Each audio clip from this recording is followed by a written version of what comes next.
வணக்கம் TechApps Tamil YouTube சேனலுக்கு உங்களை அன்புடன் வரவேற்கிறேன். இன்னைக்கான வீடியோல நம்ம பார்க்க போறது இந்த iPhone 12 mini பாத்தீங்கன்னா நான் கிட்டத்தட்ட 1 மந்த்க்கு மேல நான் வந்து யூஸ் பண்ணிட்டு இருக்கேன். சோ நான் யூஸ் பண்ண வரைக்கும் இந்த iPhone 12 miniல என்னென்ன ப்ராப்ளம் வந்து நான் ஃபேஸ் பண்ணியிருந்தேன். அதாவது இந்த iPhone 12 miniயோட டிஸ்அட்வான்டேஜஸ் என்னென்ன அப்படிங்கறத இந்த வீடியோல நம்ம வந்து பார்க்க போறோம். சோ கிறிஸ்டல் கிளியரா இந்த ஒரு மொபைல்ல என்னென்ன ப்ராப்ளம் வந்து இருக்கு அப்படிங்கறது தான் உங்ககிட்ட நான் வந்து சொல்ல போறேன். இது ஃபுல் அண்ட் ஃபுல் என்னோட ஆனஸ்ட் ரிவ்யூவா மட்டுமே தான் இருக்க போகுது. சோ இதுக்கு முன்னாடி நம்ம பாத்தீங்கன்னா இந்த மொபைலை அன்பாக்ஸ் பண்ணி ஒரு ஃபுல் ரிவ்யூ வந்து போட்டிருந்தோம். அந்த வீடியோ நீங்க இன்னும் பார்க்கல அப்படின்னா மேல ஐ பட்டன்ல கொடுக்குறேன், மறக்காம செக் பண்ணி பாருங்க. அண்ட் ஆல்சோ இந்த iPhone 12 mini வச்சு ஒரு பேட்டரி டெஸ்ட் கூட நம்ம சேனல்ல வந்து வீடியோ அப்லோட் பண்ணியிருந்தோம். அந்த வீடியோ உங்களுக்கு கீழே டிஸ்கிரிப்ஷன்ல கொடுக்குறேன், மறக்காம செக் பண்ணி பாருங்க. அண்ட் गाइस இப்போ வாங்க வீடியோக்குள்ள போகலாம். அதுக்கு முன்னாடி நம்மளோட TechApps Tamil YouTube சேனலுக்கு நீங்க என்ன சப்ஸ்கிரைப் பண்ணல அப்படின்னா மறக்காம சப்ஸ்கிரைப் பண்ணி பக்கத்துல உள்ள பெல் ஐகானை பிரஸ் பண்ணிக்கங்க. அண்ட் இப்போ வாங்க வீடியோக்குள்ள போகலாம்.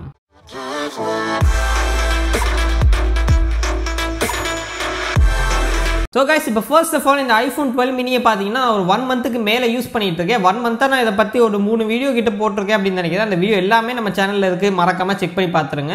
சோ இப்போ நம்ம இந்த ஒரு மொபைலோட ப்ராப்ளம் அப்படினு பார்த்தோம்னா ஃபர்ஸ்ட் ப்ராப்ளம் நான் ஃபேஸ் பண்றது என்னன்னு பாத்தீங்கன்னா இந்த கேமரா பம்ப். அதாவது iPhone 12 mini னு கிடையாது, iPhone 12 சீரிஸ் எல்லாத்துலயுமே கேமரா பம்ப் வந்து இப்படி மேலே ஏத்தி வந்து கொடுத்திருப்பாங்க. சோ இப்படி கொடுத்திருக்கிறது கண்டிப்பா ஒரு மைனஸ் தான். இந்த மாதிரி நீங்கள் டேபிளில் இப்படி வைக்கும்போது கண்டிப்பாக ஸ்டேபிளாக வந்து இருக்காது, அதாவது ஆடிக்கிட்டே தான் வந்து இருக்கும். ஸோ ஸ்டேபிளாக அப்படியே நிற்காது அப்படிங்கிறத நான் சொல்ல வரேன்.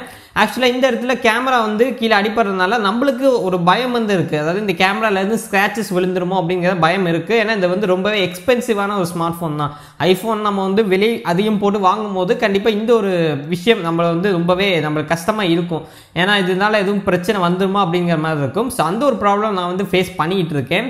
ஸோ பட் இதுக்கு வந்து அவங்க ப்ரொடெக்ஷன் கொடுத்துருக்காங்க. இந்த லென்ஸுக்கு மேலே வந்து அவங்க ப்ரொடெக்ஷன் கொடுத்துருக்காங்க, அஃப்கோர்ஸ் இல்லைன்னு சொல்லலை. பட் இருந்தாலுமே நம்மளுக்கு வைக்கும் போது அந்த ப்ரொடெக்ஷன் எந்த அளவுக்கு வேலை செய்யும் அப்படிங்கிறது எனக்கு கண்டிப்பாக வந்து தெரியல. பட் ஸ்டில் இது கண்டிப்பாக ஒரு டிஸ்அட்வான்டேஜஸ் தான். அண்ட் இந்த iPhone 12 miniயில் செகண்ட் ப்ராப்ளம் என்னன்னு பார்த்தீங்கன்னா இந்த iPhone 12 miniயில் சாஃப்ட்வேரில் ஒரு சின்ன ப்ராப்ளம் நான் வந்து ஃபேஸ் பண்ணிட்டு இருக்கேன். ஏன்னா இந்த ஒரு ஸ்மார்ட் ஃபோனில் நம்மளுக்கு பேட்டரி பர்சன்டேஜ் மேலே ஸ்டேட்டஸ் பாரில் காமிக்கல, ஜஸ்ட் நீங்கள் இங்கே பார்க்கலாம். ஸோ பேட்டரி பர்சன்டேஜ் இங்கே வந்து கிடையாது, அவங்க வந்து ஜஸ்ட் பேட்டரி பார் மட்டும் தான் கொடுத்துருக்காங்க. அண்ட் அதுக்கு பக்கத்தில் ஒரு சில இந்த வைஃபை ப்ளூடூத் அந்த மாதிரி விஷயங்கள் இருக்குது. அண்ட் இந்த சைடில் பார்த்தீங்கன்னா நம்ம மொபைலோடைய நெட்வொர்க் கொடுத்துருக்காங்க. ஸோ சொல்லப்போனால் இந்த இடத்துல இடமே கிடையாது சொல்லப்போனால் இந்த ஸ்டேட்டஸ் பாரில். பட் இருந்தாலுமே பேட்டரி பர்சன்டேஜ் இன்றைக்கி தெரியல, ரொம்பவே இம்பார்ட்டண்ட்டாக தேவைப்படுது. எனக்கெல்லாம் பேட்டரி பர்சன்டேஜ் இல்லாமல் ரொம்பவே கஷ்டமாக இருந்துச்சு. பட் இருந்தாலும் iOS 14 ஹோம் ஸ்க்ரீனில் நம்மளுக்கு பேட்டரி பர்சன்டேஜ் வந்து ஷோ ஆஃப் ஆகிட்டு இருக்கும், இல்லைன்னு சொல்லலை. பட் இருந்தாலுமே நம்ம ஆப் யூஸ் பண்ணிகிட்டு இருக்கும்போது கண்டிப்பாக ஒவ்வொரு தடவை நம்ம வெளியே போய் பார்க்குற மாதிரி இருக்கும். இது கண்டிப்பாக ஒரு டிஸ்அட்வான்டேஜ் தான். எனக்கு இது வந்து அந்தளவுக்கு சாட்டிஸ்ஃபைடாக இல்லை அப்படின்னு சொல்லுவேன். ஸோ அவங்களால ஸ்டேட்டஸ் பாரில் கொடுக்க முடியலனாலும் பேட்டரிக்குள்ளே, அதாவது இந்த பேட்டரி பாருக்குள்ளே எவ்வளோ பர்சன்டேஜ் அப்படிங்கிறத கொடுத்தா கூட ஓகே, ஓரளவு நல்லா இருந்திருக்கும் அப்படின்னு சொல்லுவேன். ஸோ இதை வந்து ஆப்பிள் பீட்டா டெஸ்டிங் வந்து பண்ணிட்டு இருக்காங்க. மேபி iOS 15 இதை வந்து கொண்டு வரக்கான வாய்ப்புகள் இருக்குது. பட் ஸ்டில் இன்ன வரைக்கும் இது வந்து கண்டிப்பாக ஒரு ப்ராப்ளமாக தான் இருக்கும். அண்ட் கைஸ் நெக்ஸ்ட் ஒரு முக்கியமான இஷ்யூ இந்த iPhone 12 miniயில் என்னன்னு பார்த்தீங்கன்னா இதில் டிஸ்பிளே வந்து உங்களுக்கு ஒரு சூப்பரான டிஸ்பிளே கொடுத்துருக்காங்க, OLED டிஸ்பிளே கொடுத்துருக்காங்க. அண்ட் இதோட ரெசல்யூஷனும் சூப்பராக இருக்குது. ஸோ நல்ல ஹை ரெசல்யூஷன் டிஸ்பிளே கொடுத்துருக்காங்க. பட் இந்த டிஸ்பிளேக்கு ஆப்டிமைஸ் பண்ணப்படலை, ஆப்ஸ் எல்லாமே இன்னும் ஆப்டிமைஸ் பண்ணல.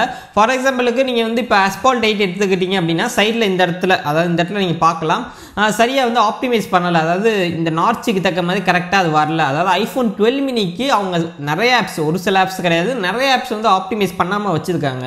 சரி பண்ணாமல் வச்சிருக்கனால அந்தளவுக்கு ஒரு கரெக்டான ரெசல்யூஷன் நம்மளுக்கு கிடைக்க மாட்டேங்குது. ஈவன் தோ நம்ம ஒரு ஹை ரெசல்யூஷன் மொபைல் கையில் வச்சிருந்தாலுமே அதை நம்மளால ஃபீல் பண்ண முடியல. கண்டிப்பாக இது ஒரு மைனஸ் தான். பட் இருந்தாலுமே இது iPhone 12 miniயோட ஒரு மைனஸ் அப்படின்னு நம்ம சொல்ல முடியாது. எப்போ வந்து அந்த ஆப், அதாவது எப்போ வந்து Asphalt 8 வந்து 12 miniக்கு ஆப்டிமைஸ் பண்ணுறாங்களோ அப்போ இந்த ப்ராப்ளம் வந்து ஃபிக்ஸ் ஆகிடும். ஸோ மேபி ஃபியூச்சர் அப்டேட்டில் 2 to 3 monthஸில் கண்டிப்பாக அவங்க வந்து நிறைய அப்டேட் கொடுத்து ஓரளவு ஸ்டெபிலிட்டி கொண்டு வந்துடுவாங்க. அப்படி கொடுக்கும்போது எல்லா ஆப்ஸுமே கரெக்டாக ஒர்க் ஆகும். பட் இன்னைக்கு நீங்கள் இதை வாங்கும் போது கண்டிப்பாக இந்த ஒரு ப்ராப்ளத்தை நீங்கள் ஃபேஸ் பண்ணுவீங்க. அண்ட் கைஸ் நெக்ஸ்ட் முக்கியமான ஒரு ப்ராப்ளம், எல்லாத்துக்குமே இருக்கக்கூடிய ப்ராப்ளம். ஸோ ஐஃபோன் வாங்குற எல்லாருமே பொதுவாக பார்த்தீங்கன்னா கேஸ் போடாமல் தான் வந்து யூஸ் பண்ணிட்டு இருப்பாங்க. ஏன்னா கேஸ் போடாமல் யூஸ் பண்ணால் தான் அந்த கையில் பிடிக்கிறதுக்கு நல்ல ஒரு சூப்பரான ஒரு ப்ரீமியம் ஃபினிஷ் வந்து கிடைக்கும். ஸோ அப்படி இருக்கும்போது இந்த ஸ்மார்ட் ஃபோனில் பேக் சைடில் பார்த்தீங்கன்னா ஒரு Glossy Glass கொடுத்துருக்காங்க. இந்த மாதிரி Glossy Glass இருக்கிறதுனால நம்ம கையில் எடுக்கும்போது ஃபிங்கர் பிரிண்ட் வந்து ஈஸியாக பிக்கப் ஆகுது. அது ஒரு ப்ராப்ளம் இந்த ஒரு iPhone 12 mini நான் ஃபேஸ் பண்ணியிருக்கேன். இது iPhone 12 Pro நீங்கள் போகும்போது இந்த இடத்துல மேட்டிக் கிளாஸ் வந்துடும். ஸோ அதெல்லாம் எந்த பிரச்சனையுமே இருக்காது. பட் ஸ்டில் ஒரு நல்ல பில்ட் குவாலிட்டி கொடுத்துருக்காங்க. பட் இருந்தாலுமே கேஸ் போடாமல் யூஸ் பண்ணும்போது கண்டிப்பாக ஃபிங்கர் பிரிண்ட் அண்ட் ஸ்மட்ஜஸ் அந்த மாதிரி விஷயங்கள் எல்லாமே படுது. பட் ஸ்க்ராச்சஸ் இதில் இன்ன வரைக்கும் படல. நான் வந்து கேஸ் போடாமல் கூட ஒரு 1 week கிட்ட யூஸ் பண்ணிட்டு இருந்தேன். அதுக்கப்புறம் நான் கேஸ் வாங்கி போட்டு தான் யூஸ் பண்ணிட்டு இருக்கேன். நீங்களும் கண்டிப்பாக வந்து கேஸ் வாங்கி போடுற மாதிரி தான் இருக்கும். ஏன்னா Glossy Glass கொடுத்துருக்காங்க.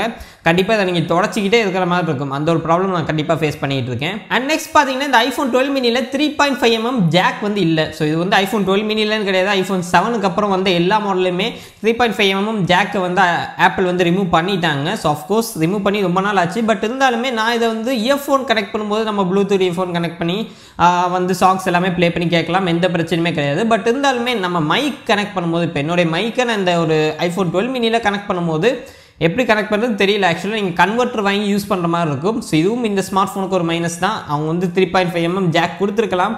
பட் புரியுது, இது 3.5mm ஜாக் கொடுக்காதனால இது வந்து வாட்டர் ரெசிஸ்டண்ட்டாக இருக்குது, டஸ்ட் ரெசிஸ்டன்ட் எல்லாமே அதிகப்படுத்தியிருக்காங்க. பட் ஸ்டில் இது வந்து எனக்கு ஒரு டிஸ்அட்வான்டேஜாக இருந்துகிட்டு இருக்கு. ஸோ கைஸ் நெக்ஸ்ட் டிஸ்அட்வான்டேஜ் பார்த்தீங்கன்னா எல்லாருமே ஐஃபோன் 12 சீரிஸ் ரிவ்யூ பண்ணக்கூடிய எல்லாருமே சொல்லக்கூடிய ஒரு டிஸ்அட்வான்டேஜஸ் தான். ஸோ அதாவது ஐஃபோன் பாக்ஸுக்குள்ளே நம்மளுக்கு சார்ஜர் வந்து இன்க்ளூட் பண்ணலை. ஆக்சுவலாக கேபிள் மட்டும் இன்க்ளூட் பண்ணியிருந்தாங்க. இந்த கேபிளும் பார்த்தீங்கன்னா டைப் C to லைட்னிங் தான் கொடுத்துருக்காங்க. அதாவது டைப் C to நம்மளுக்கு USB தான் நீங்கள் கேள்விப்பட்டிருப்பீங்க. இங்கே டைப் C to லைட்னிங், அதாவது இந்த சைட் டைப் C வரும், அந்த சைடு லைட்னிங் கேபிள் வரும். ஸோ அப்படி பார்க்கும்போது கண்டிப்பாக இது ஒரு மிகப்பெரிய மைனஸ் அப்படின்னு சொல்லுவேன். ஏன்னா அவங்க வந்து ஒரு நார்மலான ஒரு USB கேபிள் கொடுத்துருந்தாங்க அப்படின்னா இன்னும் கூட பெட்டராக இருந்திருக்கும்.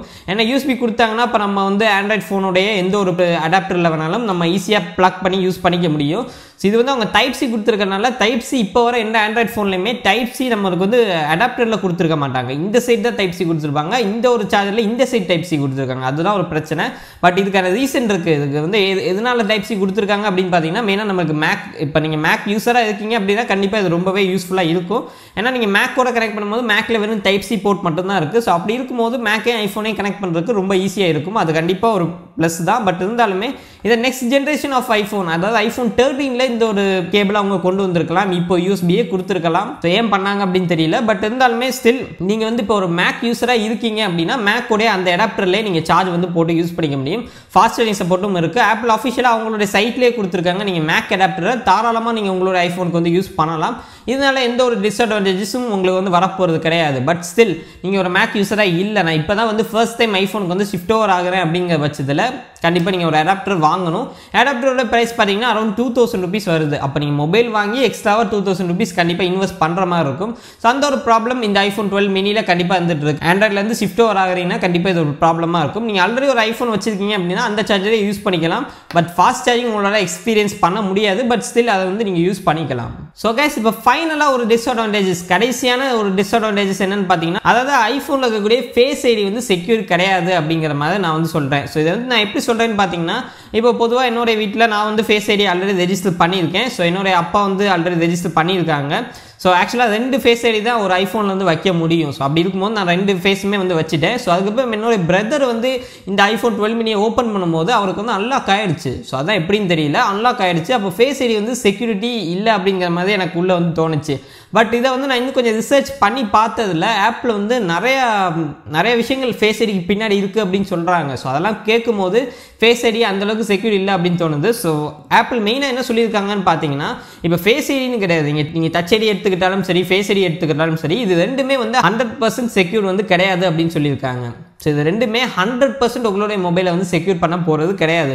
ஸோ நீங்கள் பாஸ்கோட் போட்டு யூஸ் பண்ணுற அளவுக்கு இது எதுவுமே வந்து வரப்போகிறது கிடையாது அப்படின்னு சொல்லியிருக்காங்க. ஸோ ட்ரெடிஷ்னல் பாஸ்கோட் நீங்கள் 4 டிஜிட் நம்பர் போட்டு யூஸ் பண்ணுறது உங்களுக்கு நல்லாவே 100% அது வந்து செக்யூர்டாக இருக்கும். பட் இந்த ஃபேஸ் ஐடியோ டச் ஐடியோ செக்யூரிட்டியாக வந்து இருக்காது அப்படின்னு சொல்லியிருக்காங்க. ஸோ இந்த ஃபேஸ் ஐடிக்கு பின்னாடி ஒரு சில காரணங்கள் இருக்குது. அதாவது இப்போ நீங்கள் ஃபேஸ் ஐடி ரெஜிஸ்டர் பண்ணும்போது நிறையவே தாடி வச்சு நீங்கள் வந்து ரெஜிஸ்டர் பண்ணியிருக்கீங்க.